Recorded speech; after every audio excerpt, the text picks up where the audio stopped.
Hello, in this video I'm going to show you how to check the status of your lost or stolen AGM H6 on IMEI.info page. First, we need to type the IMEI number of our phone right in here. You won't be able to check the IMEI number using this method because your device is lost or stolen.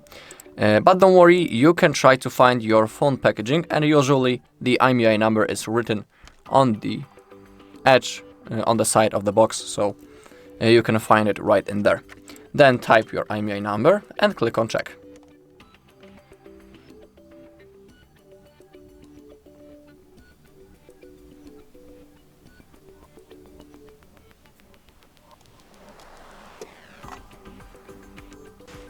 Okay, now we need to scroll down. As you can see, our phone appeared.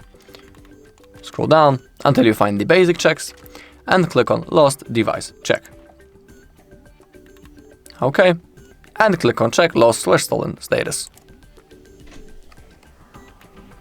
As you can see, we have our result that this device is actually reported on IMEI.info lost/stolen database.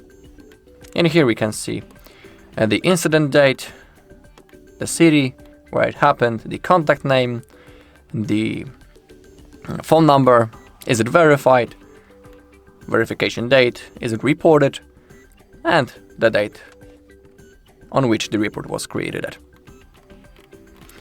Alright, and that's all in this video. Thank you all for watching. If you found this video helpful, please leave a like, comment, and subscribe.